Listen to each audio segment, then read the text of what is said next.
So I went from there and continued to do the service on another piece of equipment within the same line. I turned in the paperwork, and yesterday morning, when I got out of a meeting, the supervisor called me back. He said, "Robert, we need to talk to you." And I asked him, "What's this about?" So he sat down and he talked to me. And he said, "Well, you did a service on the palletizer the other week, and the lockout tagout didn't work." I said, "Yeah, I wrote that down in my notes. Y'all got that in the report or whatever." And he said, "Yeah, but the next step you should have done was, if the power switch right there didn't work, go to the main power box. Go to the main power box switch in the breaker room and cut it off." Well, me not knowing, not experiencing, ever having to do the lockout tagout switch out, like, I didn't know that. Didn't nobody never tell me that. And this is your first time and ever this is dealing my with first time ever servicing the machine. Right. Didn't nobody tell me that. Okay. So when he explained to me, "Well, you should have known that off the top." Well, my point is, okay, you guys been looking for me. Y'all been harassing me ever since, day one since I've been here. Why are you guys coming at me like that? And they just tell me it's just your job performance.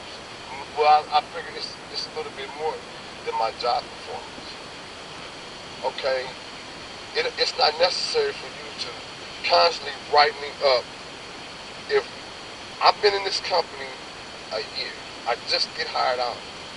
If I've been in this company a year and I don't know everything about the ins and outs about it, all the equipment, somebody said, "Show me. Don't put me out there to let me fail," in which I feel General Mills at that time, they put me out there to let me fail. So in other words, you're saying that the company just more or less set you up for failure. They set me up for failure. I believe they were looking for a reason to get me out there. And do you believe that racism have anything to do with that? Racism, I believe, do have a part of that, because if whether you joke about it or not, if you're hearing it, you know you ain't supposed to be here. They just hired you because they need to meet a quota. Okay. So you hear employees telling you that you know you ain't supposed to be here. Yeah, I've heard a fellow employee say that. You know you ain't supposed to be here. Now, is this guy, is he white or black that's saying that? No, he's a black guy. But he's, like I said, he's already experienced it. So. Okay. All right. So, yes, like I said, and the guy that told me that, the black guy that told me that, his name was Joseph B. Brown, and he already told me the experiences that he had with the hanging of the noose. The guy is still employed down here, and I just feel that General Mills is actually they racist, and they don't want to be exposed, but with the action that they taken toward the black folks down here, it's just not right to me.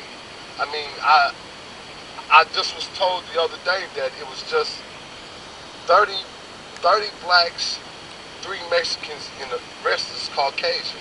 And General Mills is trying to meet a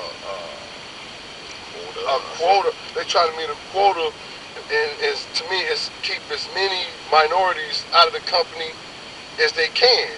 And to me, that appears to be racist to me, when it's that few blacks, that few Mexicans, and that many whites down there. Now, is this fella the one that with the hanging noose thing?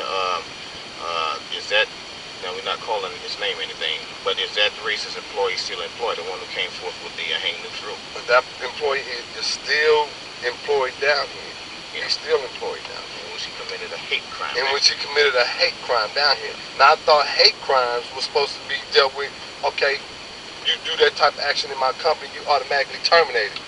Right. Okay, but down here at General Mills, they seem to have blown it off.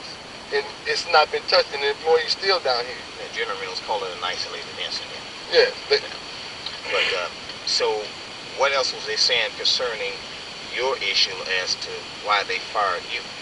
And as far as my issue, they was telling me that, I committed an unsafe act, and they just had an employee in their company, I believe it was in Nevada or Minneapolis or somewhere, actually got killed from doing an unsafe act. But my understanding was that even though my act was unsafe, my point of view was the switch never worked from day one.